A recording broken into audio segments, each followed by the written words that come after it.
Welcome to On the Chain. This is Jeff here with co-host Chip. What is going on, everybody? What's going on, Chip? Tell you what's going on. Tell Ripple, us. XRP, the Mm. SEC, and the SEC far overreach. When is Gary Gensler going to get fired? What has he done to Coinbase? What is the response? What kind of new updates do we have? And Chip, here's the biggest question. What is the Bitcoin of shitcoin? That's what I want to know. And we're Whoa. gonna Hmm. we're gonna get into that. Maybe. Maybe. Do it. You Maybe. ready? I'm ready. Let's go. Let's go. Welcome to On the Chain. Welcome everybody to On the Chain. Drop in where you're coming from. We have people from all over the world that like to pop into the show every now and again. So tell us where you're coming in from. And as I always like to say, Jeff, it's time to jump in the shallow end.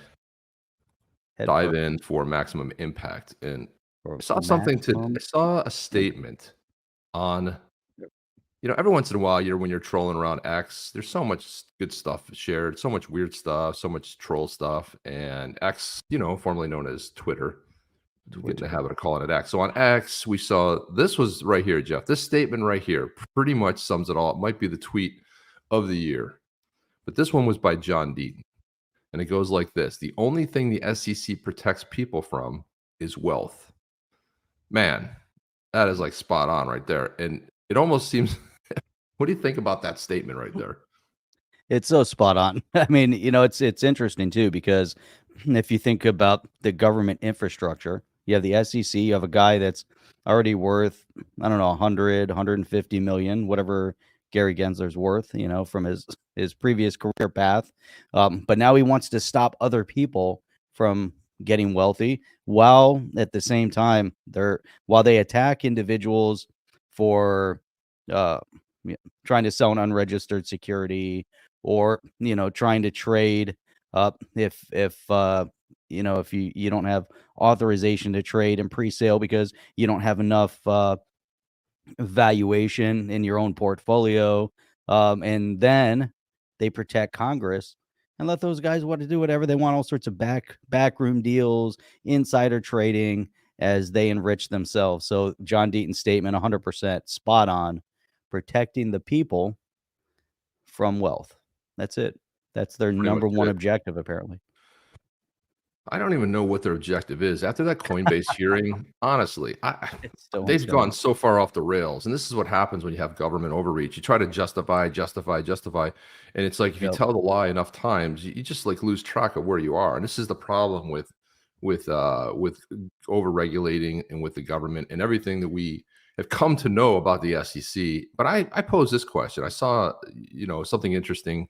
John Deaton posted it and kind of copied Brad Garlinghouse on it and saying like, hey, I don't understand, this whole thing with the SEC and all this other stuff. And I was thinking to myself, well, man, that's weird because I understand it perfectly. I don't know what there's not to understand. You've got a party that is anti-crypto, and they are the ones always screaming about democracy, and they're always doing the opposite. It's like all this projection going on.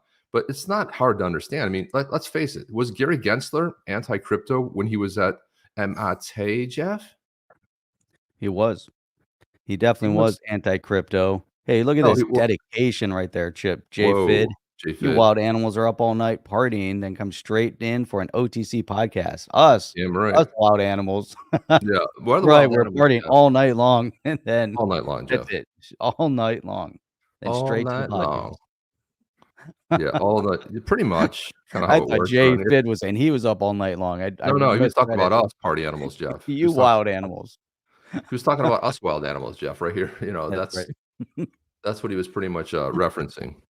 So Mark Smithson said, I called the SEC the other day and they answered the phone's Wealth Prevention Department. How may I help you?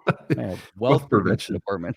That's phenomenal. I like that a lot. That's some solid stuff, right? That's right.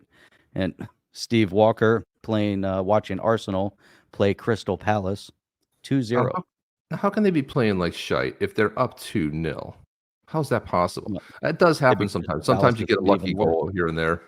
Was Yeah. there an own goal? Like, if there was an own goal, I would get it. It's like, okay, well, they'll Right. give me, but 2-0 Yeah. is pretty solid right there. It is pretty solid. I mean, there's the face of plain shite right there. But it's like, Maybe, oh my maybe, god. yeah, maybe. Yeah, there you go. Maybe you should play like shit all the time if you're gonna be up by 2. That's nice. Right. Yeah. Because if you go up by 2, you can always sit on that a little bit. And this would always see kind of like sit a little bit. They're not full, court press where they're going to be going like, you know, uh, Yeah. like you would see in sort of a tie, you know, that's what It you would. looks like they're going into the half too. So, Well, that's anything can happen after the half too. That's the other thing. It's like you see but another it's team crazy come though. out. In standings, it looks like Arsenal is sitting in third place right now, point wise. That's it. They're 43 points. We took Aaron, his friend, a friend of mine, went down to the pub and watched Tottenham play Manchester United last week, and it was Okay. fun because that's where the Hotspurs club um, for South Florida, they all go and meet down in Hollywood, and so it Oh, was which one is actually that? fun. Where is that in Hollywood? Which pub is that? Is that on What Hollywood was it? Circle there? Up? No, it's right down towards the end of the strip there. It's the last Irish pub over there. What was it Okay. called? Mickey, I think it was Mickey Burns or something like that. Yeah, I think But I I've have to been. say that they have to improve their television placement. Their TVs were a little dated. Things were a little faded. It's hard to see. The Do they boys have the were projection one? were The projection complaining. one's the worst. They had a projection one over to the side. Then they were showing like random American football that was it wasn't even live scores. We said, why don't you have the game on all the TVs so you can see it from? Oh, we don't have Peacock on those 3 TVs. I'm like, so you have 8 TVs in the place, and 3 of them you don't have Peacock. Like, what sense does that make? Like, you know that you host the Hotspurs Club here to watch the game, all the time, whenever they play, and yet you can't fix your TVs. It was a little Yeah. disappointing, I have to say. Although there's an Arsenal bar here in Davie it's interesting. You go in there, and we walked in just randomly, and they have a huge wall that's like a huge projected TV, but it was beautiful. And Nice. everybody in there was just like chanting, and it was same thing at the pub last week. Everyone was singing and chanting and all that stuff, but it was We'll just be hard to watch the singing game. when we're winning. That's right. But I get but there knocked you out, go. Jeff, but I get up again. Yeah. Do you have enough to See keep you that? down? No, you do not. Henderson own goal. There you There go. you That's go. how it goes.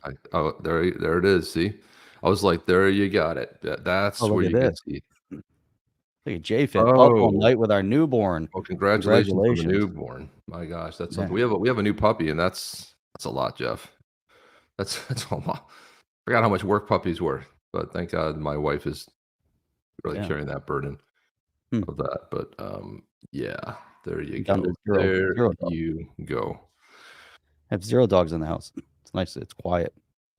Oh yeah, I know it's so sad. I miss the little guy. It's always a rough Yeah. transition period. Yeah, this is the first time I haven't had a dog in the house in over 20 years. Wow. Well, I had a 2-year period where we didn't have any dogs at all. So we had. And I was like, we're gonna travel. We're not gonna have to worry about the dog. Yep. We're gonna be cool. And then all of a sudden, I get the text from my wife, and it's like, what do you think about this boy? And I'm like, wait a minute, hang on a second, hold up. My wife, who does not like dogs, sent me a picture of a dog and asked me what I thought. It was a bull terrier, and I was like, yeah, that might be our new boy. And then Yeah. that's how we ended up with him. And then she's just not really big of a dog person. I was like, cool, like 2 years quiet. I had my mindset like no more dogs, and then all of a sudden, my wife, who's not the dog person, who is a massive dog person now, it's like, That's how it oh, goes. somebody adopted a dog and they fostered another one, and a little golden doodle. And I'm like, are you thinking about this dog? She goes, oh, but he's so cute. Look at that face. And I'm like, he is cute. I'll give you that. So next thing you know, that dog is living in our house. So I was absolutely cool. I was just really excited that she was like really into the dog, and boy, that Really dog cool. takes the hell out of the older dog. Boy, that dog's keeping young. But there's Mhm. so much going on, Jeff. I was like, I'm trying to look through. I've noticed that Discord has become just an absolute mess. It Yeah. really is. Like, the Yep. problem is like there's no way to search. I have so many channels that I belong to, Yep. and I can't find the channel that I'm supposed to be in. Like, Mhm. I was trying to post something in the channel, and I mean, God, if I could find it, I just can't. Well, even in the Badass Yetis and the Badassery Discord, finding it hard to follow. Yeah, it's Even though we got, Discord really needs a new interface, and you have so many. I just want to search for it, and then like if the icon changes, if they change the icon, you're like, which icon is it? And then it has all the numbers on there, and I'm like, Yep. I just almost have no clue where anything is anymore. So what are you gonna do? It's just one of those. So, It's one of those things. Largub Jinx saying Gensler is trying to protect the Ponzi dollar. Don't worry, that Ponzi dollar is going away, man. The Federal Reserve is going away. When Orange Man Bad gets in, you can see later, because he was all over the Fed before, and it's going away. We can't have a third party debt instrument destroying our country.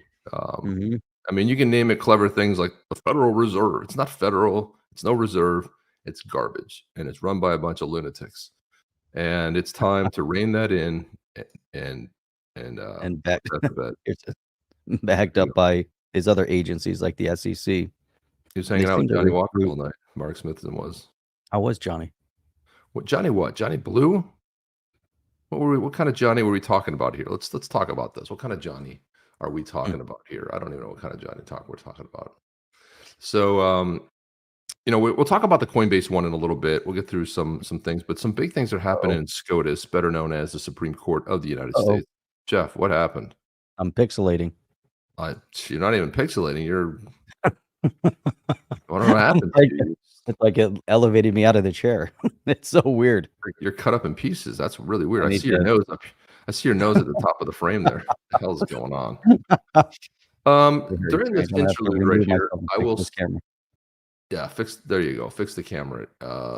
Man, that's some weirdness going on here. But just so you guys know, Badass Yeti, a little break for Badass Yeti coffee at Badass Yeti Coffee. Go to BadassYetiCoffee.com. But I'm drinking in this one. I'm drinking some Obsidian Bold Hot. And then I've been making my Obsidian Bold Cold Brew, which is in this stainless steel container right here. And this, I've got the cold brew going on here today, Jeff. So I've got cold brew and hot brew, Obsidian Bold. What do you think about that? I think it's good. I'm waiting on my new order. I got to place a new order today for some Obsidian Bold, and yeah, I'm almost out too. I'm out. I'm completely out. You and I have to figure out. And it's crazy. I'll tell you what, we're drinking the Badass Yeti coffee for a while, drinking the Obsidian Bold, and I'll tell you what I do with it. I put it into the grinder. I was reading this article. If you want to bring out flavors out of the coffee beans, you put a little bit of water on top of your beans, give them a little moisture, and as you're grinding, it gives it a little more friction. It's a little harder to grind, so sometimes the whole beans get caught up. So you kind of once you get it ground down, though, it's crazy too because I put sprinkle it. Do you sprinkle a little water in it? How do you do the water? Yeah, you just pour a little bit of water on it. You can sprinkle it on, mix it up, just a little dampness, and it brings out extra flavors. But we're drinking that. I wonder if you take the beans, Jeff, with like one of those spray bottles. Oh, there you go. Look at that. Thumbs up. Is that something new? It was like a thumbs up. I did this. I don't know. What was that? I don't know. I did a thumbs up and then. Very strange. By the way, Jeff, can you do this? This is something unique in my family. We can all do this. We got weird thumbs. I cannot do that. I don't have a bent backwards thumb. We have Look at my camera's messing up again. You're pixelating again, dude. I'm pixelating again. I'm coming to you from the future. I'm doing the sound effects here. Is this in the movie? This is when they're talking to you from Mars. I'm talking to you from Mars. Talking to you from the SEC. Yeah, Jeff, you know what's remarkable? That when that we were projecting live people walking on the moon. We didn't have the technology back then, but that's what we were doing. It was amazing, right? I was like, and it was yep, Jeff is glitching again. What's up, Sophie? What's going on, everybody? Good morning, Max Crypto. What's going on? Southflow, destroying the world.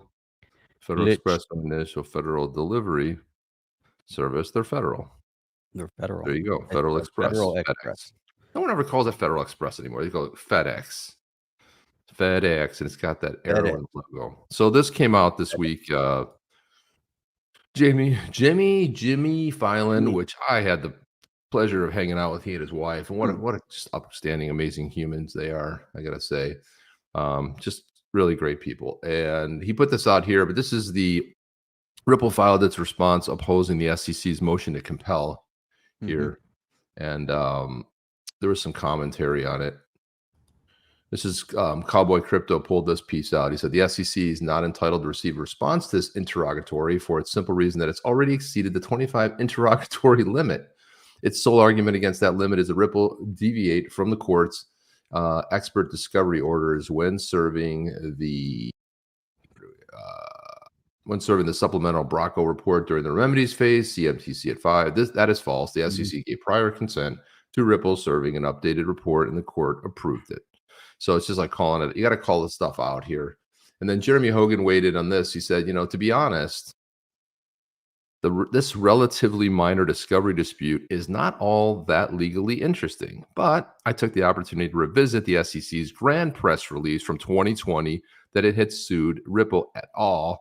Ripple demolished all the issues except those not crossed out. That's a letter red. So there you go. SEC charges Ripple to that's gone. Nope. The two executives there you go. Conducting 13. That's gone. This is funny. It's like it's a rehash of that. So Chris Larson. So check out all the stuff that's already been just destroyed. Complaint alleged that Ripple raised funds beginning in 2013 through the sale, and then across this one out, Ripple allegedly distributed billions of XRP, approximately 600 million, including access to retail investors. It's like this whole thing. It's a lot of red there, Jeff. It really is a lot of red. Look at all that. I mean, it's amazing that when the SEC came into this case, they basically threw everything they could imagine at Ripple. And for an attorney friend of mine said, if you were to go in just like a state or county court or whatever, and you do that to the judge and you throw everything out there, the judge will get really upset. In federal court, apparently, they throw everything possible. They'll just pack it as much as possible, knowing that they're going to start removing stuff. But in this scenario, you've got an activist, Gary Gensler, that activist because he despises the fact that this whole DeFi space and blockchain and crypto even exists. Although when he was at MIT, he seemed to be, supporting, not really supporting, but talking about it and fired up about it. But his behaviors and his mentality and just everything that's gone on, granted, he wasn't the one that dropped the lawsuit to begin with, but he's the one that basically oversaw everything from day one all the way through. He's the guy at the helm. So I guess it doesn't even matter that, what's his name back then was the one who dropped the suit the day before he resigned from office. And then Gary carried the ball the rest of the way. It's kind of like a relay race, except Gary's the one running the marathon. Someone started the race, said, "Here you go, Gary, here's the baton. You take it the rest of the way." So who's to blame at that point, Chip, over all the whole perceived and planned attempt to dismantle the crypto space? Was it the guy that was in charge of the SEC when they dropped the lawsuit and then resigned the next day? Or was it the guy that then took up the mantle and for the past 3 years carried this out as he goes after all the other players in the industry, including Coinbase? Chip, I think this is like it's such an overreach when Coinbase is actually trading public, so they're on the stock exchange as Coin, and they had to reveal everything about their business to the SEC in order to get permission to even list and go public. So they had to go through an in-depth background check, and then the SEC would come in, and look at every little detail. And yet now Gary's coming back and saying, "Oh, we're going to sue you now because of XYZ that we should have seen when we were there, but we gave you permission. We knew about it and we allowed it anyways. But now we're going to sue you." It's so crazy. You can just see the animosity, that's pent up behind this guy, and the agenda that they're trying to achieve, while the rest of the administration is dismantling the country in all in all other ways. Then you've got this guy that's talking about, what is that, the DEI nonsense and everything else that Gary Gensler's trying to push. When's he going to be fired? When is he out? When is this guy done? That's what New I want. administration, I would think that would be he's going to be gone, but Get him out before. he's sort of become a liability, though. I think in a lot of ways, it's the same way we got word yesterday that the resident in that big house that is white said, yeah, maybe the border's not so secure, but that's why they're fighting Texas. Texas rolled in and said, hey man, they put up fencing, they did their own stuff, and like, we're handling it now, and they're keeping the feds out. That's why they're fighting them. The federal government is fighting the state on so-called protecting the border. So this is where that when it comes election time, everybody runs to the center. Let's run to the center. Let's talk about things that people want to hear, and then let's ignore it. It's always an election cycle, whether it's 2 or 4 years. That's what they do, Jeff. It's just a bunch of silliness, really, what it comes down to. A bunch Easy as of saying tomfoolery. Texas put their balls on the table. Man, Texas is the one state, I'll tell you what, but it took them 3 years to do it. That's the They sad could have part done about it. this Why did 3 they waste years ago.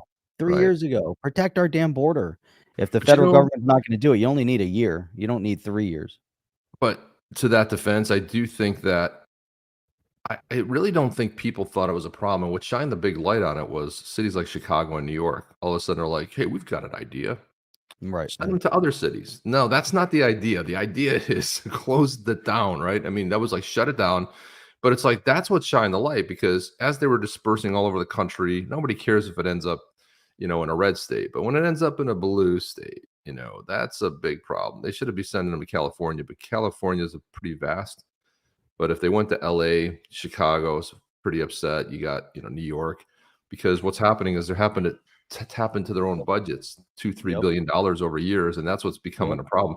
So I don't think they had the support for it. If that had happened like No. 6 months into this new administration, True. people would have been like, well, what are you doing? There's no Mhm. problem. You have to experience the problem and understand the problem to really to know that there's an issue. I mean, you're talking about tens of millions of people coming in.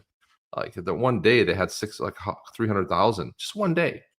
It's insane. Whatever it was, 1 week, maybe it was 2 weeks. I don't know. When Don't it gets quote me when on it gets to 10% of our population, we're in trouble.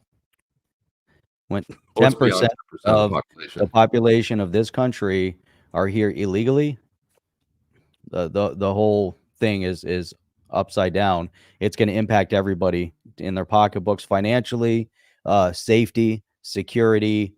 I don't know what quantity or price point of XRP is going to save people, if the border is porous the way it is and upsetting the apple cart, so to speak. You get to 10%, 20% of a population that's here illegally, and then they're like caged animals at that point, because they can't exist in regular society. We're already seeing cases of measles coming back into the country. That's because people that are coming in illegally are no longer coming in with passports. They're not being checked at the border to say, hey, do you have your immunizations that are required before you come in this country? And they're going to bring all sorts of things that are existing in other countries that haven't been here for a long time. But that's all part of the breaking down of normal society. You break down the healthcare, break down financial stability, break down safety and security.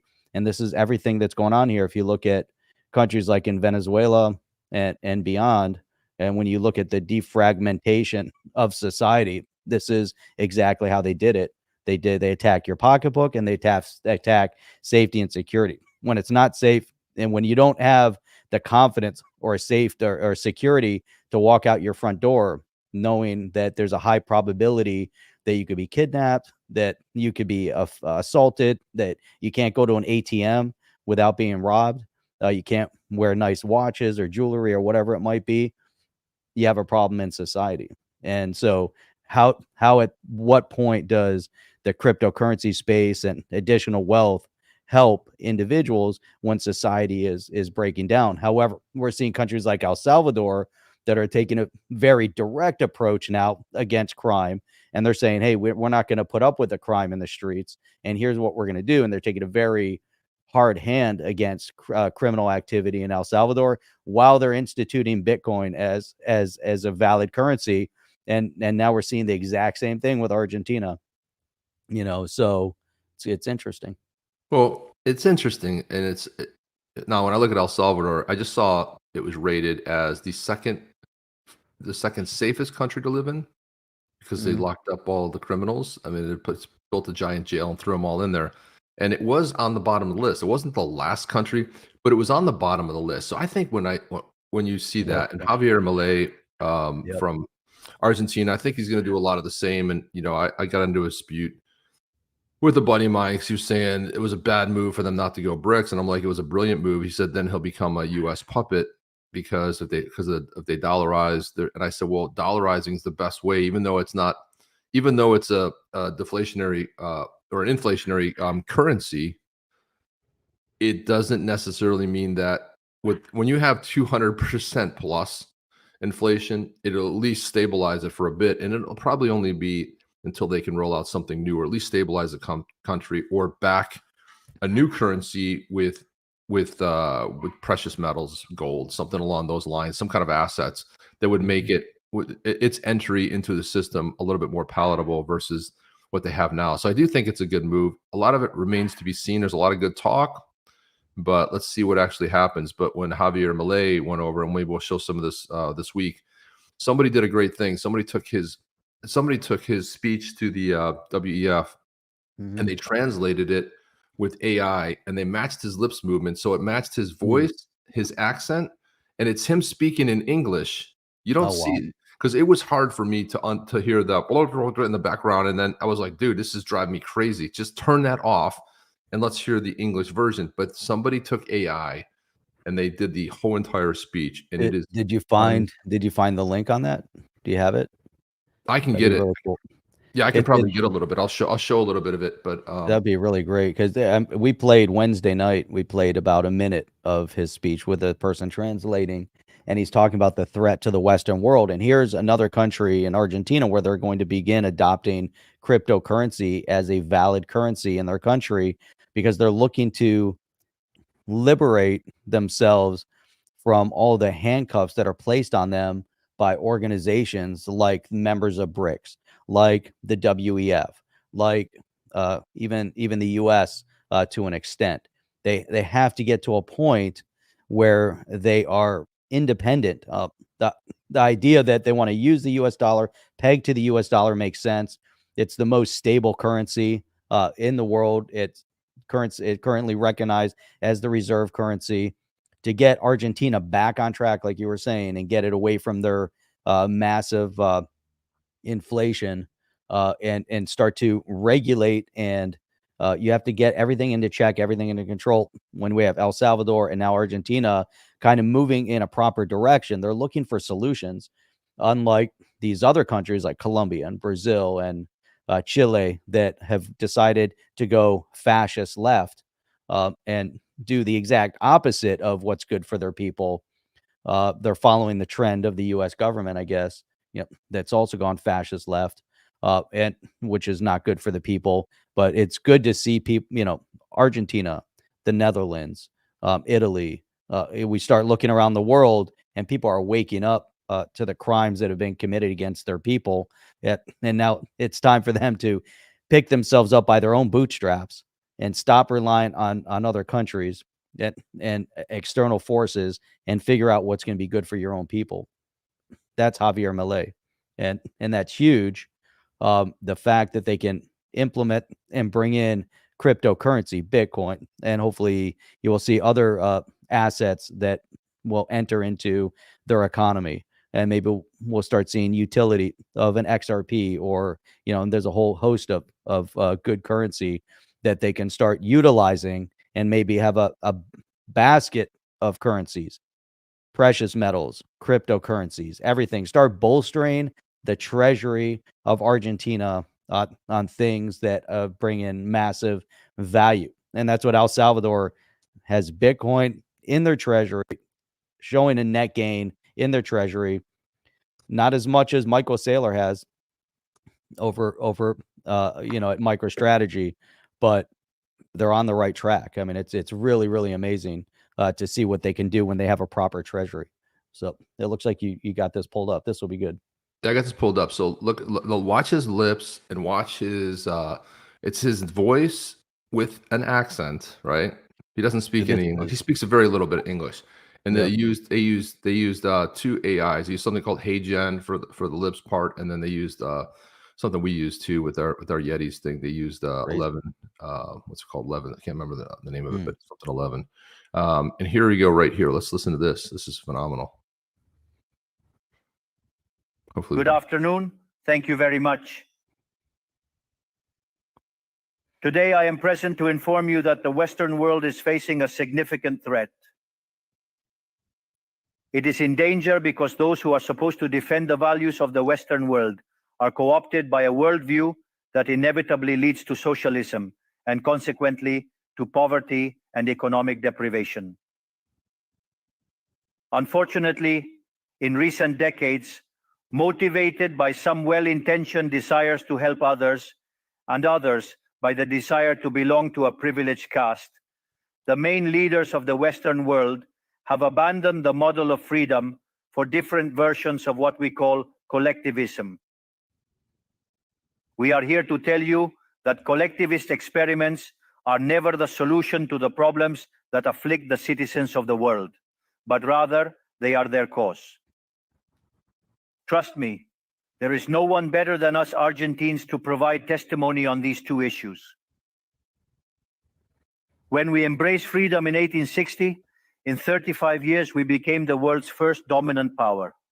35 years, we became the first world power. While when we embraced collectivism, over the past 100 years, we saw how our citizens began to systematically impoverish themselves until they fell to the 140th position in the world. 40 in the world. But before we can have this discussion, it would be important for us to first look at the data that supports why free market capitalism is not only a possible system to end world poverty, but also the only morally desirable system to achieve it. Right. So it's not perfect, right? You can see a little bit of glitching here and there. Dude, but it's remarkable to watch. To listen to it in his voice, with his accent, with his mouth movements. This is so much easier to listen to. The other one where they had some speaking Spanish in the background, and you have the guy that's delayed because he says something, then he's delayed saying it, and you don't know that this is the full translation matching his words. It's phenomenal. And it was so much easier to watch because I got to the point where like 2-3 minutes in, I was like, I can't take it anymore. I can't take the two voices. And they never turned down the Spanish, like his voice enough. I get that he's speaking. Just turn it off. Yeah, that's what Janik saying. Wasn't that in Spanish? It wasn't Spanish. This is the whole thing. It wasn't Spanish. So they took the translation and they used two generative AI. So they used something called HeyGen for the mouth movements. And 11, hang on a second, I'll tell you what it is. Hang on, let me look here. And dude, this technology is unbelievable. I mean, to bring in AI and just have it do its thing. Yeah, they took his voice, so they voice matched his thing in Spanish, and then they turned it into English. What's it called, Jeff? I mean, we use it all the time. Let me see. I'll tell you what it's called. 11. Can't think of it offhand. I don't 11 know why. Labs. That's what it's called. All right. Yeah. Yeah. We use 11 Labs for our yeah, because I mean, I logged in and I'm it's 11 Labs is what it's called. Yep. And that the voiceover that you hear on the Badass Yetis promo, and that was generated through 11 Labs. And you can pick the voice, you can tweak the voice, you can modulate the voice in a nice way, but you can also match voice too. Like this for brings example, it to a whole new level. We're just going to start doing our shows with AI generative from now on. We'll just get some clips of ourselves, and then we'll just do voice matching. Well, that's the whole thing about HeyGen. So we can take ourselves. You talk for a few minutes, and then it matches it. Then we can take a script, pair it with what the capture, and then go ahead and it will match the voice. It'll take our voices. It'll take our likeness. It'll do our mouth movements, and then we take a script and we pop it in there, and there you go. Hit record, put the output. Won't be live, but I mean that's the way you could definitely do it. And there are some There are some influencers out there right now that are AI only, that have millions and millions of followers on both Insta and also TikTok. And this is it's all generative AI. There's not a real person. It's the voice AI and everything else. And it's shocking how good it's getting. It's getting to the point where it's almost hard to tell it's not it's human. scary. See that? Even Coin Actor is saying the same things. It is scary because imagine it could be used, and granted, you take someone's likeness, it's going to end up in court. You can't take someone's likeness and start, doing it, Well, it already is. maliciously, if you have malicious intent, and have them saying that, unless you're doing a parody, which we've seen some of the parodies with people singing, but you got to make sure it's obvious that it's parody, but it is terrifying that this technology can get to this point. Now, imagine you get a little bit of AI with a little intelligence that they're doing and let it start doing its own thing. I mean, this stuff it could pull. You see that? Mark Smithson's actually a Chinese bot. Mark Smithson's not even real. There you go. Well, that's all right. Admitting to it too, just like that. Bring some Comes more on bots to live the show and have them subscribe on the chain. Not a bad idea, Jeff. I kind of like that. It sounds pretty good to me.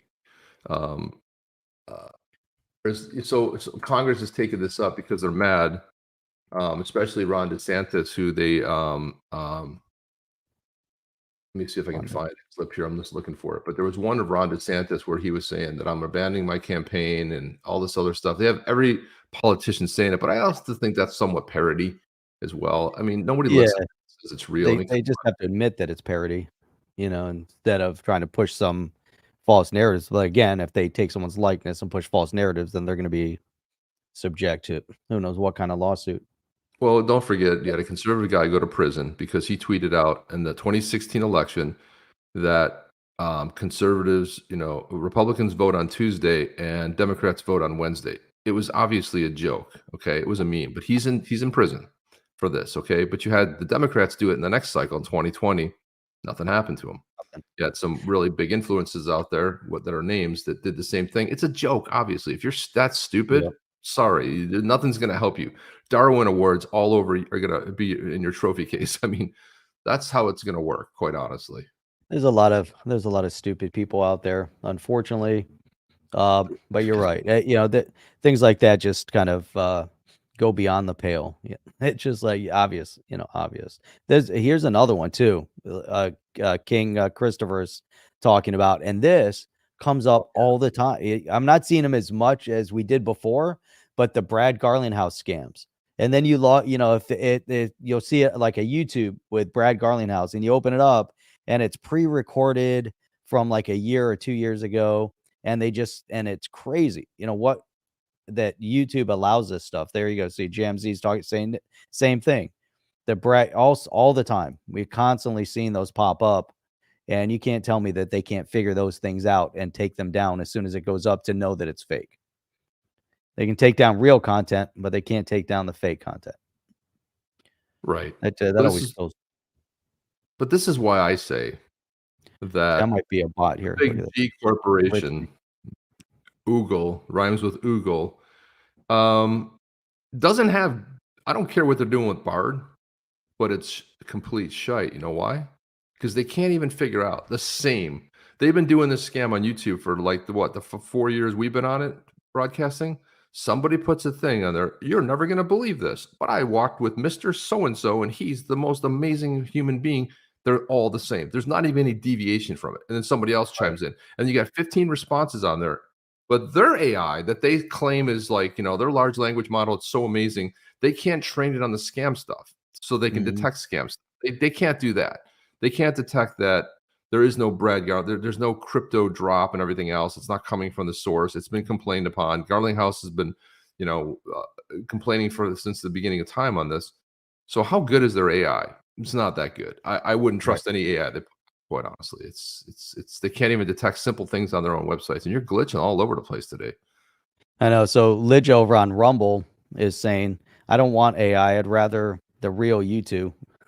It's a scary future. Won't know it's real anymore. Imagine we're coming in through and we're AI driven, and it's not even like live content. Obviously, you do a brief recording. You want to do like a 5-minute clip, get the voice. We write the content. All of a sudden, it's us. I don't know. It's going to be missing a little something, but it's so crazy. It's so crazy. I disagree because I think AI is going to open up a lot. Yeah, it's just going to be like everything. It's like the internet. Oh my gosh, I could just go to the bank. Why would I do online banking? I get it. Yep. There's always going to be some legacy holdback. But for me, I'm always an early adopter. I love AI. I mean, I use AI daily. I mean, I've had since they offered it, the Chat GPT. Do you have a filter in your camera? Your skin looks way too fine. I don't know. Do I have one? He's just perfect. Perfect. Maybe I do. I don't know. I don't think so. There's some why I keep glitching here. I need to back out again and reset the camera. I don't know what's going on. Well, it might be all the makeup I'm wearing. I do a little bit of, so it could be that. I don't know. I don't think I have a setting on here, but there might be somewhere. Well, Jeff, where did you go? But I wanted to get into this next clip right here. Let's go to Jeff. Is he coming back? I don't know if he's coming back. He's got my icon on though. There you are. It's me and me. He just took them all. He's trying to figure out his camera scenario. There he goes. Okay, so when he gets that worked out, you can just come on here as a voice, Jeff, until you figure it out. But I want to throw this up there because of the Coinbase thing that was going on this week. Let's look at this here. Is this the right screen? Hopefully it is. Okay, let's look at this right here. Favorite moment of the argument so far. And this was the hearing with Coinbase against the SEC. The SEC, the tokens themselves are not securities. Judge Fela. Well, that's what the folks in the back table think, that being Coinbase, and are wondering why we are here. That was like the most epic exchange right there. Like they actually said that the tokens themselves were not securities. So what's the whole point? Remember, there's like 11 of these tokens that supposedly were. Yeah. Yeah, I don't know. So and first they went after Coinbase because they were doing interest bearing, and then Coinbase continued with that. But remember, Coinbase was big. They were promoting it. Then they pulled back, during the whole stock listing period. But they still offer percentages. I don't know what they're up to. It's so other than Gary Gensler trying to take down Coinbase, they're going after the biggest exchanges. They went after Kraken, going after Coinbase. They're trying to topple it because Coinbase is the easiest direct access for mainstream into crypto, and it's a super easy platform to use. And I think it's probably the biggest platform that's easily recognizable. And the fact that they're now publicly trading, gives it even more credibility to mainstream. So you get mainstream people that are investing in Fidelity or whatever, and then they're like, Coinbase, oh look, I can invest in Coinbase and I can invest on Coinbase. And I think that's, real appealing to people. And Gary looks at that and they're like, shit, why do we let them go public? Maybe you should have thought of that before you let them go public. Now you're going to bring them into court and try to sue them. It's really stupid. You know how stupid Gary Gensler is that he's claiming that his X account was hacked because he didn't have 2FA on his account, and someone published the SEC approval of the ETF 2 days before they approved the Bitcoin, or 1 day before. Bullshit that it was hacked. It was somebody inside that had access to his account. He did not say hacked. Everyone used the word hacked. Hacked means somebody broke into the account. Right. That was dispelled by Axe. They said Axe Safety said that did not happen. What they said happened is somebody had the phone number. Gary Gensler. Somebody had the phone number, had access to the account. So it was not hacked. That means somebody in the SEC or somebody who had access to the phone number was able to log in. You still need a phone number. The phone number, you can log in with either like a text-based or a phone number, but you still need the password. So there's something mysterious about that. Yeah. So maybe they had the password. They had the access. But what's the difference if you announce it 24 hours earlier? Well, if you're trying to help your buddies out, short something maybe. Maybe if you maybe there's some reason you could help somebody because you expect the price to go up or you expect the price to go down. Maybe that's why you would say it wasn't approved and cause market fluctuation. But the big thing was the fact that all government accounts have to be secured. That was not a secured account. They didn't use 2FA, and they should have the proper fired just for that.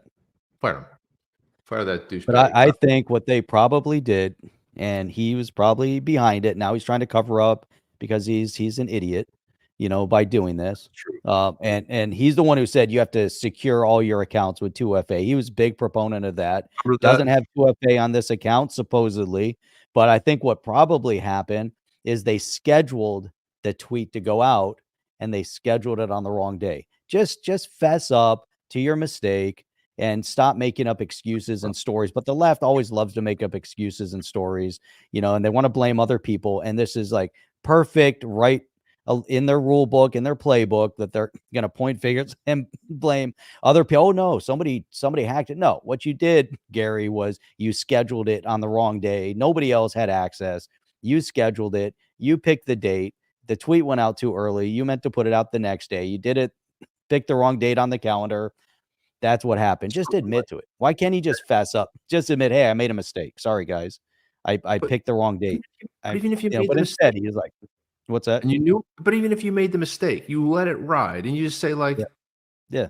we meant to announce this tomorrow, but we decided, or not say anything because they always cover up Just as let worse it than the go. crime. So everyone's like, oh, they did it a day early. Oh, that's cool. And no one thinks twice about it. But he started the whole thing with it wasn't meant to be published and it was compromised. Why volunteer yourself to be punched in the throat? I mean, that's Gensler. He's not a very smart guy. Here we've got this from Preston Burns said he commented on that. He said an attorney, if Coinbase wins, there you go. Colors are all goofy. If Coinbase wins this, we are going to be so very back. Yeah, I agree with that. I think we're going to be back in a big way. Stu Alderati put this out. He said at the SEC during the Howey oral argument, this is going back to the Howey case, 1946, 47. I remember the exact day here. If it told us, now this drives me crazy when I see Stu. I'm gonna call Stu personally, and we're gonna have a conversation. Sub court. That's supposed to be. You realize that it's Supreme Court, but sub court is the wrong abbreviation. It's SCOTUS. Yeah, SCOTUS would be easier. Does it every time. So I had to call him on. I had to call him out this time. So I was like, dude, you're driving me crazy. Let's see. SCOTUS is 6 characters. He's using 6 characters there also. 4, 5, 6, 7, 8. Oh, 8 characters. Space so if he's running out of space. 2, 3, 4, 5, 6, 7, 8 versus 6. 6 versus, yeah. And I don't know what sub court is supposed to be. It's Supreme Court. So he's saying that in the SEC during the Howey oral argument told the Supreme Court that folks were investing in an ecosystem of oranges, they would have been summarily thrown out of the courtroom. The SEC strayed so far from the law, it would be laughable if it weren't so sad and damaging. He points to this. Now, is the enterprise here? What does distinguish these 13 tokens from a collectible? The fact is the enterprise, and what is the enterprise? It's the network. It's the ecosystem. You're buying into that ecosystem with your token. The token is the key that gets you into this. So stupid, Jeff. I mean, this is the SEC. This is a federal regulator with this kind of nonsense. So I just said, like, hey, Mr. Stu Alderati, would it be easier to write SCOTUS versus subcourt?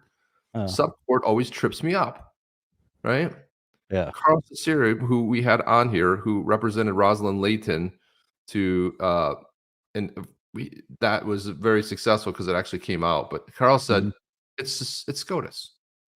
So I got backup from a guy who's actually argued cases at the Supreme Court, who said it's SCOTUS.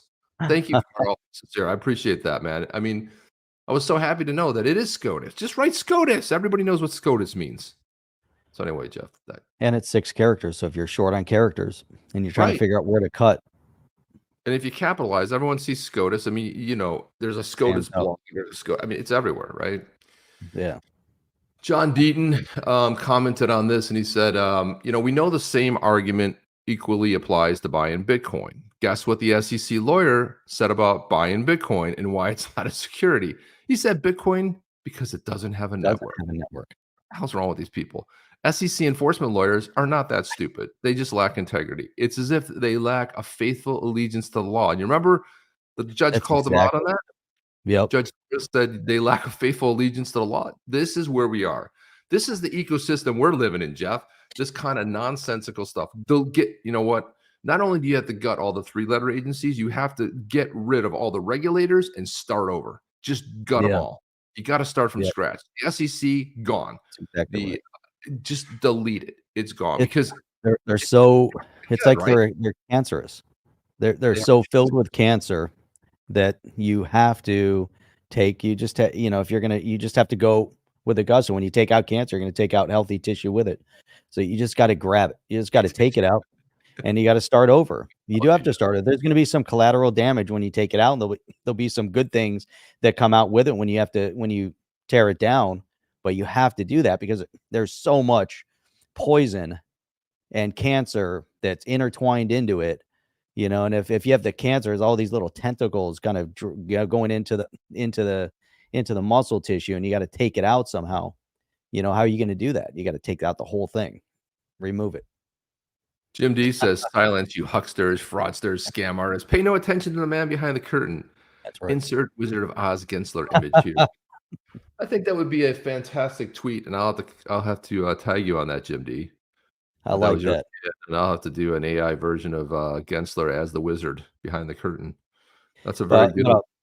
yeah, I'll tell you what though, Chip, you know, the thing is the fact that they lack the faithful allegiance to the law, they don't care about the law. And that if you look Agenda. at what happened 8 years under the Obama administration as well, they didn't care about the law. They did things, they passed certain things through executive order, whatever, that were unconstitutional, ends up in the court.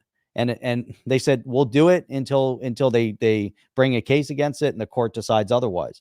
And they did so many things like that ended up in the court, and the court threw it out and said, you can't do it. Similar to how the current administration, like the student loan thing, student loan is unconstitutional. The president doesn't have authorization to all of a sudden say, I'm going to take $5 billion. He's not the one who controls the purse. You know, Congress has to pass authorization. And so it'd have to go through Congress to say, we're going to pass a bill that all student debt is wiped out and all college tuition from this point forward is going to be free. Talk about the biggest transfer of wealth in this nation's history, taking money, sending it to, and just saying, hey, students don't have to pay it back, you know, but where's the money going to go? Oh, it's going to come from the U.S. government. The U.S. government is going to pay the debt, and the U.S. government is then going to transfer money to institutions like Harvard and UPenn and MIT, all these same universities, these higher institutions that have now been caught up with so much fraudulent behavior and anti-Semitic rhetoric and just hate in general. You know, these guys, could you imagine? This is the U.S. government will take our taxpayer dollars, transferring it to pay off student debt to transfer to these higher institutions. And that is a direct transfer of wealth. And that's the U.S. government backing up these higher institutions that are peddling in leftist, socialist, communist rhetoric. That's exactly, you know, what's happening. While you have an SEC with a Gary Gensler doing the same thing, they have no allegiance to the law. So he's going to do whatever he's going to do, and it ends up in court, and eventually they throw it out because they find that what Gary Gensler is talking, you know, the stuff that he's peddling, just doesn't pass the smell test. Never does, Joe. So coming on the back of all that, I'm basically saying that collectibles like Beanie Babies, they actually talked about, first thing I thought when I heard Beanie Babies, I heard of you, Jeff, because you use that analogy so many times here. But they brought up the whole, wait, Beanie Babies? Like, those are collectibles? Those are securities? Well, the second big tweet of the week right here was from Ellie Terrett over at Fox, and she put this up. She goes, all this talk about Beanie Babies has got me feeling kind of nostalgic, so I was digging through my parents' basement to find my collection. We've given a lot away, but here are my 7 surviving securities. 7 surviving securities. That's the funniest thing I've seen in a while. That's pretty good. There they are. They're her securities. They're surviving right there. Man. Beanie Babies. Gosh, what a great thing. Beanie Babies are like, Beanie Babies were stupid. Now we have NFTs that go for $6 million each, and they're pictures of an ape. You know, it's like, that's so stupid. It's like, listen, man, anything's collectible. I have all kinds of vinyl toy collectibles, like, you know, and rarities and all that stuff. And then I realized I was running out of room to house all this stuff. So now you know where they are, Jeff? They're sitting in boxes in my garage. So that's how it happened. Some of these Beanie Babies had massive value. It's insane. The collectors were so crazy. I remember my aunt had this massive collection of Beanie Babies. When I had an eBay store, I was going to try to help her sell, and she goes, "Oh, the whole collection." We started looking them up like one by one. No value, no value, no value, no value. And then you get one, it's worth like, a couple $100. I was like, okay, there you go. Oh, look at that one. Another couple $100. Then you start adding those up, the collectible craze. It's amazing to me. But then now Beanie Babies probably have no value. I don't know. You have to go on eBay now and take a look and see if Well, any of the Beanie Babies have value. you have to remember, like, Beanie what Baby. it's always worth what somebody's willing to pay. That's what really defines That's what right. what the worth of it is, right? The So I found rarities. so one of the things that kind of came. So speaking of SCOTUS, this week there was a very important hearing, and it was brought by the fishermen because the fisheries, they have to have a government uh, watcher on the boat that they have to pay for. And they're like, where is this in the law? So one of the things they're looking at doing here is that the Supreme Court is likely to discard the Chevron Doctrine. The Chevron Doctrine's been around for 20 odd years, and this is the one that says that the actually since it goes back to 84. Actually, what am I saying? 40 years. Sorry, 40 years since Chevron versus Natural Resources Defense Council. That courts should defer an agency's reasonable interpretation of ambiguous statute, which they're all ambiguous. That's what Congress writes.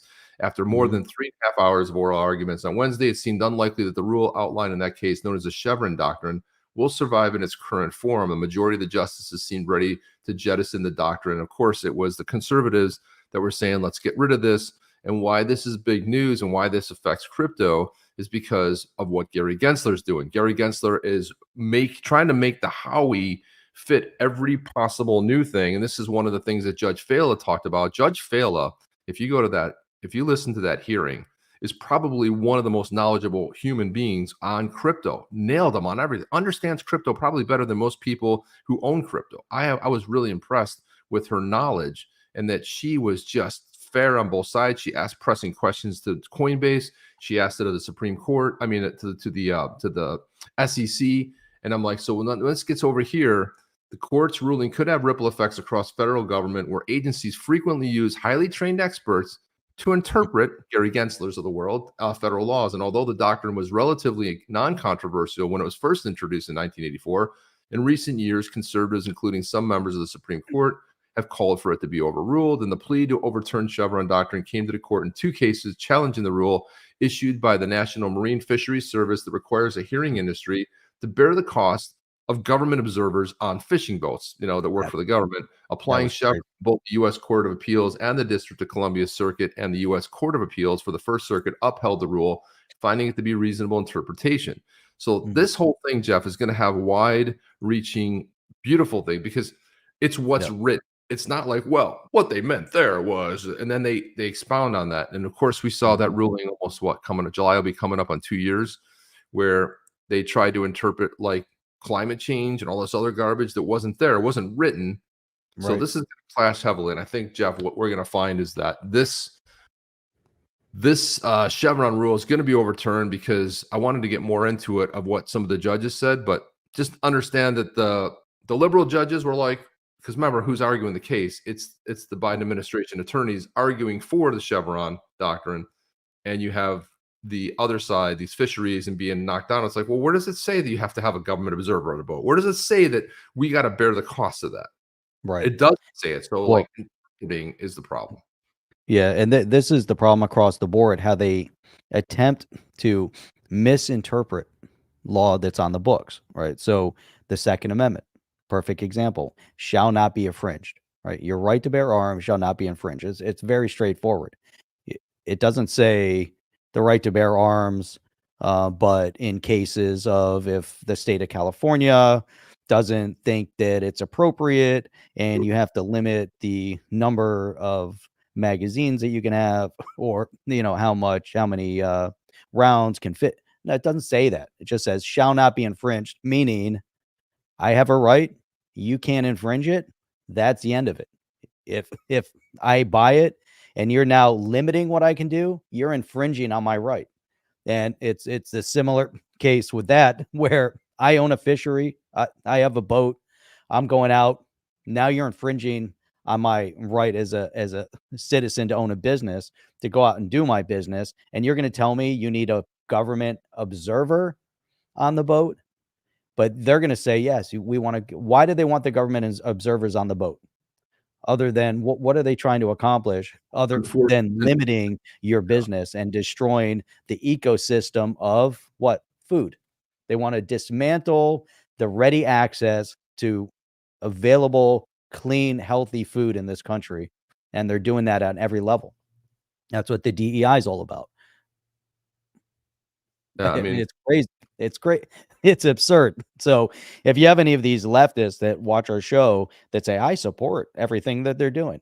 Well, how do you support cryptocurrency and blockchain and a decentralized financial infrastructure if you support centralized government control of industry? boom.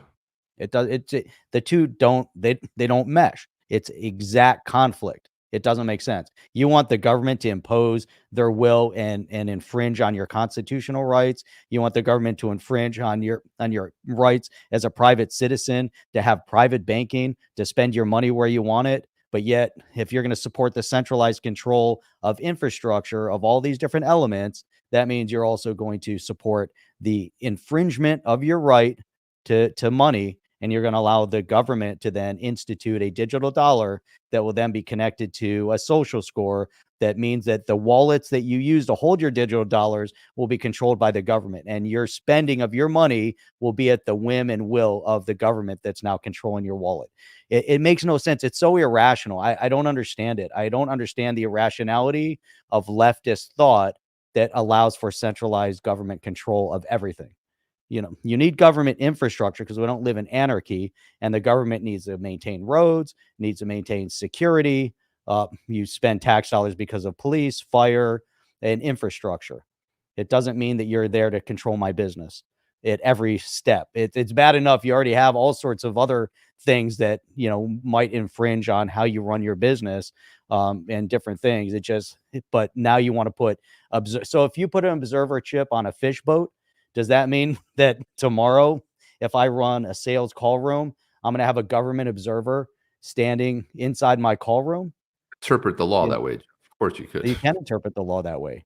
It just makes no sense. It's so irrational. And that's exactly right. I mean, the liberalism is meant. I don't get it. I'd love to have someone that has this leftist thought, this ideology that wants a complete overreach, and falsify climate change as some sort of an overreach to start spending money and tax dollars. I don't get either. The whole climate change thing. And we have the WEF and all these billionaires flying over to the WEF because on their private planes, their carbon footprint is massive. It's probably more than a city spends an entire year just to fly their private plane in one direction and maybe round trip. But yet they're doing it. It's all about money. It's all about tax dollars and money. It's just rules for thee, not for me.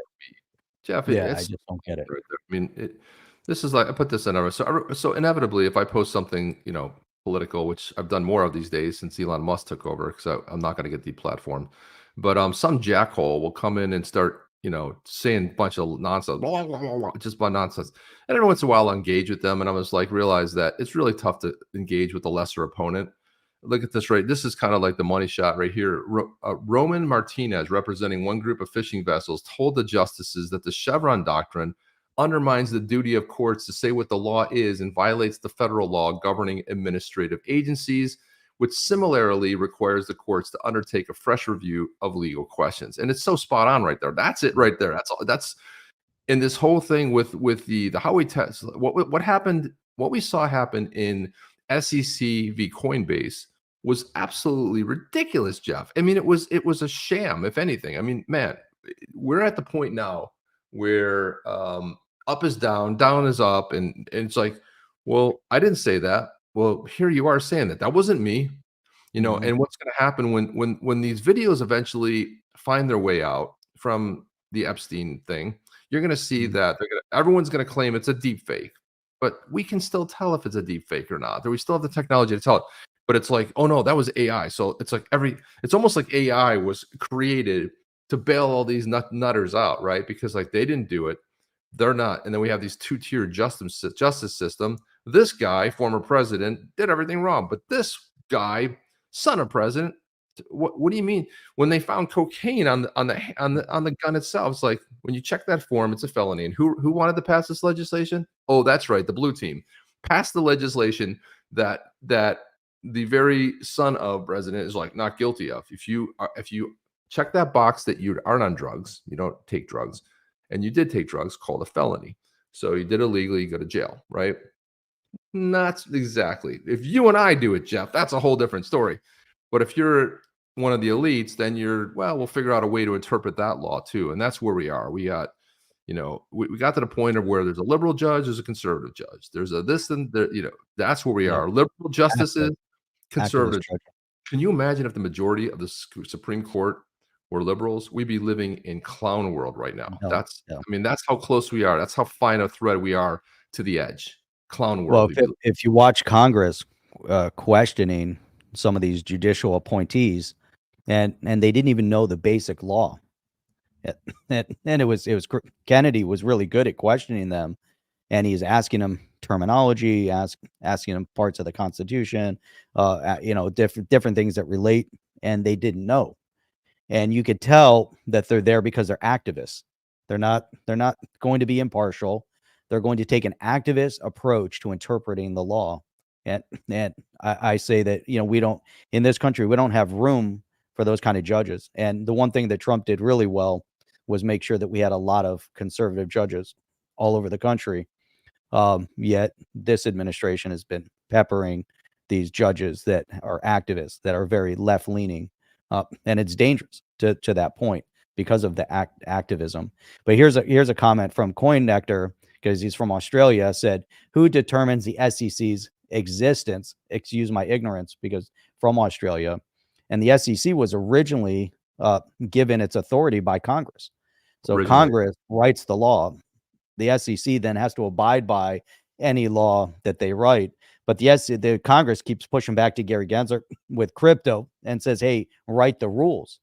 But they're not saying write the law. They're saying here's law on the books, write rules based on the law, but we don't even have crypto law. And that's where Congressman Warren Davidson has been, very impactful in terms of trying to pass legislation. But let's say it doesn't go through Congress. I mean, there've been years. We still haven't seen any real true clarity of way for cryptocurrency passing through Congress. And that's what we need, Chip. We still need that. So then it can then authorize the SEC to write rules based on actual legislation. Because right now, Gary Gensler is trying to write law, not just rules. And that's dangerous. You can't have him write law. Brad says, funny how you bring up the climate crap and they yet Ripple/Brad flies to Davos as well. Of course. I mean, this is why I bring it back to that statement. Both John Deaton and Brad Garlinghouse, I don't understand it. I'm like, you don't understand the party of that hates crypto. You don't understand that. It's pretty easy to understand. But this is what's happening to a lot of people that are coming to the realization that, maybe that party's not for me. And what's funny about that, Jeff, is that as they're coming to this realization, they don't even know it. They're like, well, and this is, there's several people out there that are coming to the realization like, this doesn't make any sense anymore, but I am a proud blue team member and they will remain blue team members. And all of Ripple are blue team. There's nobody there that works there that is even a little bit. So where's the diversity of thought? Tell me where the diversion, equity, inclusion, that is anti my skin color. That's what that means. That means don't, hire basis on somebody, diversity that's different from you and hire somebody else. That's what it means. So when you run an organization that's of liberal thought and you can't understand, you need to look a little bit deeper. Maybe look in the mirror and see that, hey, maybe this isn't for me anymore. Maybe this isn't working out so well anymore. And the one thing that I get on Ripple all the time about is this whole idea of the CBDCs. It's like, we had Trump come out and say, elect me. We're never getting a CBDC. And as long as the House is run, and I'd put the tweet out and said, there's no appetite. The House will not allow a CBDC. Warren Davidson actually liked it, so I was happy. Of course, they're on board with it. But if you lose control of the House, and you lose control, you have the House, Senate, and the presidency, they could absolutely put in a CBDC, and then they'll control everything of your life. And this gets back to what you said earlier, Jeff, the whole idea of centralized control. So like they'll tout it as like, this will be the greatest thing ever. Well, the greatest thing ever right now is everything on my phone and my bank account is digital. How often do you actually access fiat currency? It's digital anyway. So the whole bullshit about a digital dollar, a CBDC, it's all a nonsense. We don't need it. And when they press a button and they print $1 trillion, Are there $1 trillion that's actually come out of the Federal Reserve, the Treasury printed and cut and fresh new smell that fiat currency? No. So it's all BS that they're touting out there. And everyone's on board. Everyone in the crypto community is like, yeah, give me a digital dollar, give me a CBDC. And all the influencers in the XRP space are like, until they deplatform your ass, until they take that CBDC and they freeze your bank account, you'll be like, I don't know what happened. I was so cool on a CBDC. I guess I said the wrong thing. I called Gary Gensler an asshole on Twitter or, for X, and I don't know what happened to it. Well, wake up, dude. So this is why I call out all the influencers out there in the so-called community who are all like on board. You got to be a total fanboy.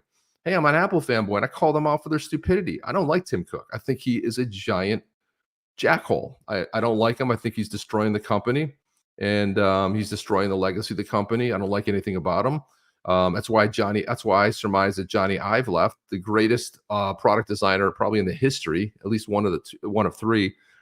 Sorry, I'm on a tirade, Jeff. This is usually your time, but I have to go on a tirade because this drives me crazy. Everybody's lockstep and like, yeah, CBDC, yep. No, man, no, wrong way to go. And it remains. And when you see China being the first one to implement a CBDC, that should be the wake-up call, boom, wake up, dude, because everyone's like, oh, China's so advanced. They are so advanced. They have advanced cities. Yeah, and they've got the 15-minute cities, and if you don't have the right social score, you're not getting into the big city. You're going to be a rural person the rest of your life. You're going to be a slave producing whatever goods for, ridiculous wages. If you're not going to be the one, you're dead. Sorry, I had to go on. That was perfect.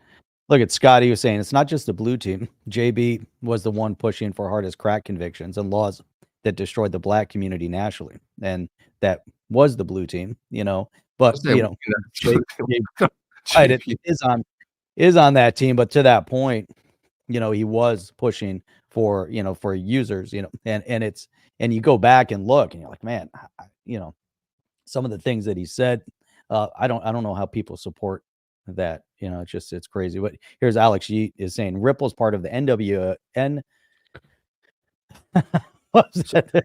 Last on the screen. I don't know what happened, Jeff. Sorry. Put that back up again. Also that play. Alex Yeet saying Ripple's part of the NWO, the WEF, the IMF, BIS. Change my mind. Way to go, Yeet. Bring in the truth, spitting truth bombs today. You're absolutely right about that. It's like, look, you can lower level. Yeah, and Jeff, I go to a concert, I want to hear a band, right? And I get a lot of their songs are kind of, I like the groove of songs and stuff, but I don't go to a band to be lectured. I don't care if you're a conservative. I don't care if you're a liberal. I want to go listen to music. You want to tell fun stories about your music? Cool. If it does kind of little politics, I get it. But this whole idea of being lectured, it's like, yeah, there's a lot of bands that I love. I love Rage Against the Machine. Unfortunately, they joined the machine. That's the sad part about it. Rage Against the Machine, still love their music.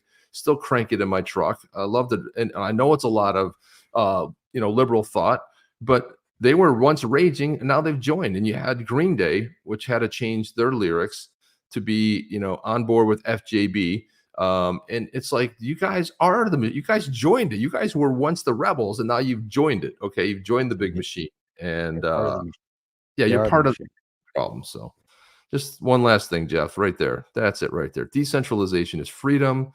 And it ties back to what you said earlier, that decentralization has everything to do with freedom. And so does letting people live their lives without, all this overbearing, nanny state kind of garbage stuff, and let the states get back to, doing what they do best, and let the government do what they're supposed to do, which is provide for the common defense, secure borders. I mean, what is a country anyway? It's language, culture, and borders. And when you in the United States of America that predominantly speaks English cannot say that the official language is English, we've got problems. If you can't secure the border and you're going to send money over to Ukraine to secure their border, we've got some serious problems. And that's why Speaker Johnson, I'll call his ass out right now. Speaker Johnson is a total rhino. What did he do? Instead of securing the border, he tried to make a deal with the blue team saying that first we got to give the money to Ukraine, then we'll secure the border. It's all nonsense. Another guy that's been compromised by the deep state. There you go, right there. That's another guy. So they did put something in there and they need to vacate the chair. In other words, kick his ass to the curb and get somebody else in there. And we'll keep doing it until you get somebody in there that can actually hold the line, Do what you say you're going to do and be accountable, because saying something and doing it are two different things. And this is what always happens with the rhinos. Why I'm a conservative guy, but I'm not a Republican, because I hate most of them because they're all a bunch of jackholes.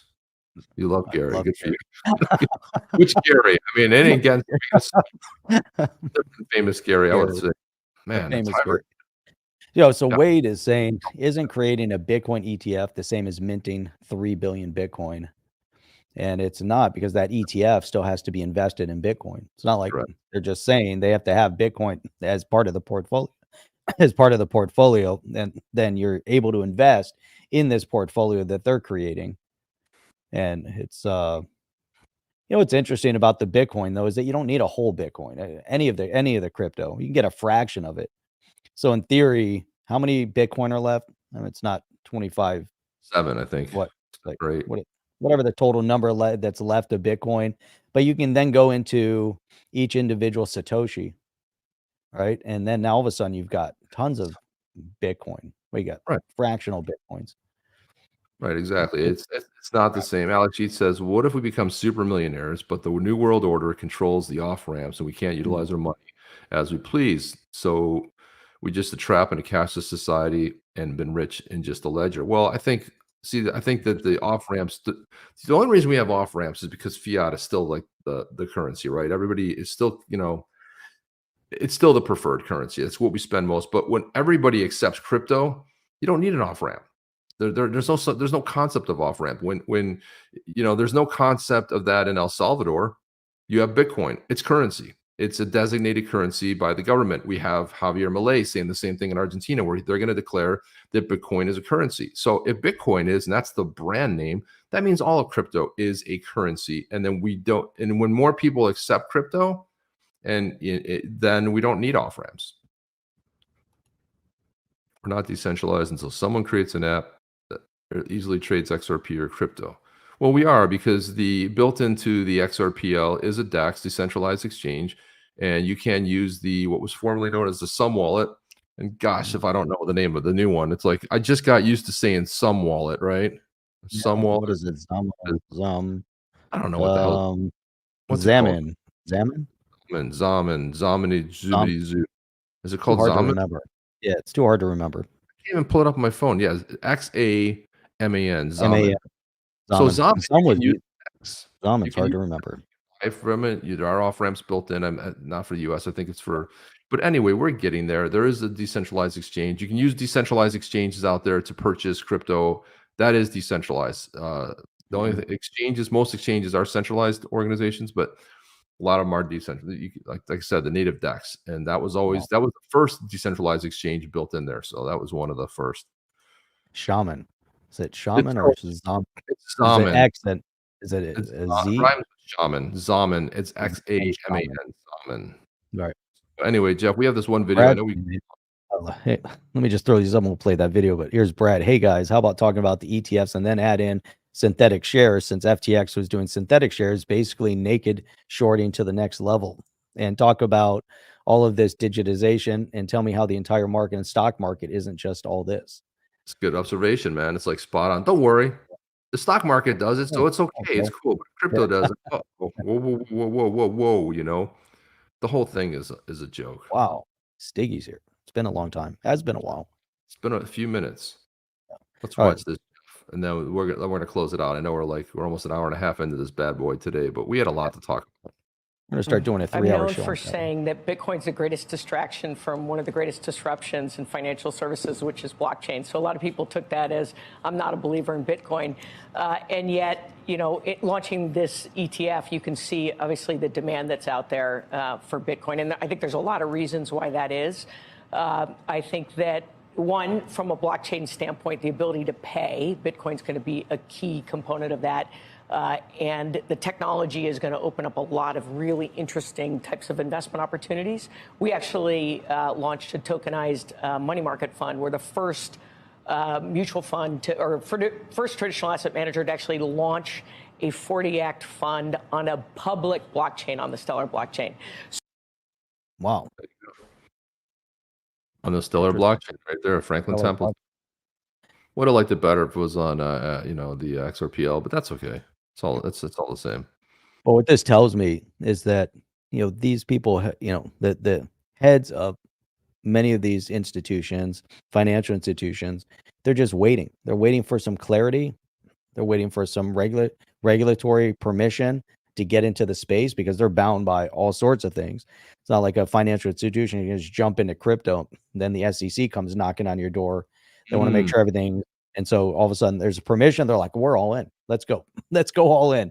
And they're building something on Stellar. And, all the big institutions, even a Jamie Dimon, you think about where their institution will be going with JP Morgan. They're going to be all in on blockchain. They're going to be all in on Bitcoin and other crypto assets as much as they badmouth it, and she's 100% spot on. The blockchain technology is amazing. Bitcoin, people are saying Bitcoin is a bit of a distraction, but you know what you need? And I like how eventually all crypto will be known by, I'm not going to say it's all going to be known by Bitcoin, but the reference point when mainstream talks about Bitcoin, they're going to be talking about the crypto markets in general. Bitcoin first mover advantage. That's where the big institutions are heading. But then all the other part of it, they start putting baskets of goods together of crypto asset, and they'll have an ETF that is the top 10 crypto assets. And all of a sudden you have a mixed bag, or eventually you have an XRP ETF or an ETH ETF. I think that's the Ethereum ETF is probably next on the horizon here, just based on their identifier. Then XRP only it seems like a logical next step because it is a non-security, right? It makes sense to bundle it, put that in a package, get some ETF going. Let's see what we got going. It's all theater, boy. It is all theater, but that's why you have people call it out. That's why nobody from Ripple will ever come on this show, even though they go on other shows. Because you got to talk favorably all the time, 100% of the time. But I don't think I think that's disingenuous. Look, you guys can say, yeah, we love on the chain, but sometimes you guys get it wrong. You're not going to agree with everything we say. I mean, it's not you wouldn't think it was that we're lockstep 100% with Chip and Jeff, even though Jeff and I are 100% lockstep. But I'm just saying that it's disingenuous to say like, yep, CBDCs, gotta have them, can't wait. Meanwhile, all the influencers or so-called influencers and the community are out there. It's amazing how you can basically, you can have this because there's no bad mouthing. And once in a while, you got to call someone and say like, hey, I don't think this is cool. Just stick to what you're good at. You guys you got the best cross-border thing out there. I mean, Ripple's phenomenal at it. They do it better than anybody else. Their software is great. But what's interesting to me, Jeff, is that since the ruling came down on July 13th of 2023, do you find it a little bit weird that there haven't been a lot of partnership announcements or big banks partnering with, about the US now that it's been declared XRP a non-security? I find that a little bit odd that it's been 7 months now, and we haven't had, I mean, there's been some news with partners of Ripple, and there's been a couple things here and there, but I would have thought the floodgates would have opened up. It doesn't seem to be the case. Well, the case isn't over yet. So the XRP component was identified as a non-security, but Ripple is still in hot water. So, based on Judge Torres that they sold in the beginning, they sold XRP. They sold XRP but the case, what level will Ripple, what penalty are they going to have to pay? Is it $1 billion, $2 billion, $3 billion, $100 million? And I think the banking industries are waiting to see the outcome, because what if it dissolves the company? Which it won't. They're not going to destroy the company, but I think their banks are still waiting, or they're implementing and they're not going to tell anybody. Even if they paid $700 million with there's no way they're going to pay that. 50 million, 100. There's no jury in the world that's going to be that divisive. And the worst case scenario is to say, okay, if you're going to want to buy it directly from Ripple, it's an investment, through an investment contract. Great. It's a security coming to register. Right. But everybody can buy it off of an exchange. It's pretty simple. It's easy to sidestep that. Yeah. And go pay $1 billion in fine. Where does that money go? Like who gets $1 billion? It's a fine. What does it go to the SEC? Goes to the government? It ought to go back to the people that have been damaged, but you can't sue. That's the other thing. This thing right here, Jeff, that thing, like there's overwhelming evidence that they knew in the clinical trials. Especially I saw one of a young girl that basically is like, shakes all the time and all kinds of really horrible Shit's stuff. come out. They knew about it and they still did it. And they were Oh, shit. when you sign agreements with governments saying you're not liable, that should be the first red flag. That should be like, whoa, whoa, whoa, hang on a second. And the liability doesn't transfer. The liability absolutely should transfer, Jeff. This is incredible. So I think that will also be abolished, and you will see a lot of these companies. You want to see companies that are going to go away? Those companies need to go away because the harm, and because they knew, and because when you're hiding behind an agreement that says you're not liable, what could go wrong? I mean, pretty much everything.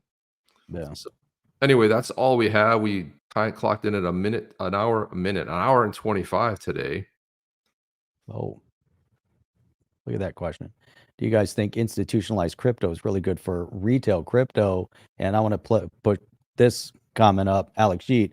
I don't think we're going to moon on speculation bull run. We're going to moon once institutions tokenize things on the XRPL and they move the world's money on the XRP ledger. So I think there's Coin Connector's question, and there's an answer right there. Where you're not going to get anywhere.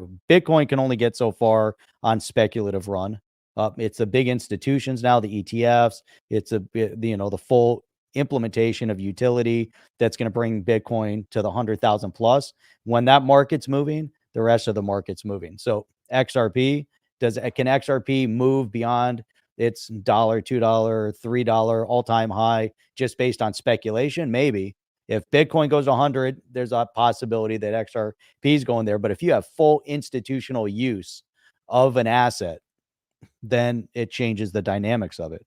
And that's kind of the direction things are moving in. XRPL has a lot of potential. We heard from Templeton, they're building something on Stellar. Stellar. There's all these things that are going on. We're still so young into this space, For sure. 10, 12 years into this. Man, things are heating up. But Chip, man, utility is moon. And there you go. How many times a week do we stream? 3 times a week. Sunday, 8 p.m. Eastern Standard Time, Wednesday, 8 p.m. Eastern Standard Time over on Rumble and X. We haven't been on YouTube those 2 days. Saturday morning, 8 a.m., primarily YouTube. We're over here on Rumble as well. And we even have commentaries that's going in here like, Old Saucy just put one up, said, so they'll just trade paper between each other like gold and silver and manipulate the market. Nothing changes. So we got commentary over on Rumble. Unfortunately, Rumble doesn't transfer into the StreamYard yet, but lots going on here. We'll be back here tomorrow night, 8 p.m. Eastern Standard Time. Back here, meaning over on Rumble. So make sure, if you're here watching us right now, make sure you guys go and follow us. I'm going to put up a link. It's real easy. It's rumble.com/onthechain. Or you can just follow this link. I don't know why they put the C in the link, because you don't really need the C, but the C comes up. But if you follow that link, click it, go follow us over on Rumble. We're trying to build that Rumble following, and then we can just unleash, just let go on Sunday and Wednesdays. We can dig even deeper into the geopolitics of it.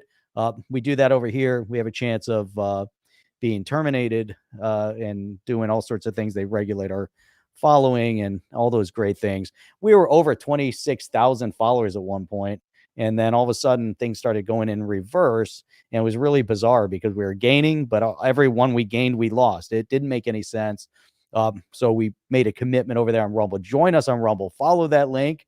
And tomorrow night, 8 p.m. Eastern Standard Time, we're going to have a lot of fun. And is Pocahontas buying crypto? I don't know. Go check out Nancy Pelosi's portfolio. Maybe she's got some Bitcoin. Some Bitcoin in there. That's what... She has some Bitcoin in there. And just understand that our Rumble show is unfiltered. So every once in a while, that bomb will pop up, and every once in a while, you will see totally unfiltered. Right here, I went a little bit, maybe I stepped a little bit over the line today, but what you can say and what you can't say. But anyway, over there, it's just full throttle, and we say it all, and it's really more of the geopolitics, because what people don't realize, like, I'm not really into politics. I hate to inform you of this, but it's all politics. It's all politics, and it's all money. Follow the money. Look at the politics. It's all connected. And people that don't think it is, you'll get there. It'll take you a little longer time, but you'll eventually get there. So yeah, go follow us on Rumble, because that's a good show. Other thing too is if you're on iOS or Android, you can download the app, and the app will I found that those alerts always go out. So I always get an alert that, Yeah. you know, if you check for alert, you'll get an alert and it'll say we're on. Rumble It's, the shits. that's hit or miss. Like I didn't get the alert today that we were going to be on. So, I don't know. so Rumble put our alert out at 8:12, shortly after we went live. That happens on Rumble. It kind of goes after the fact where YouTube on the other hand, no. hour before, saying in a half an hour. And sometimes the show's almost over, you'll get it or you won't get it at all, which I didn't get the YouTube one today. So, no, I didn't get it either. which is But odd. a bunch of people did, which is good. We appreciate you guys. We had well over 100 people on with us today over here on YouTube, which is great. We have a mix of, we're on X. We got people watching on X, a lot of people watching on YouTube. Then we got the people watching over here on Rumble on the other screen, and it's awesome. So tomorrow night again, 8 p.m. Eastern Standard Time, we will check you guys out. Click that link. Go follow us. Follow us on Rumble. I want to see those followers bump up on Rumble. That'd be awesome.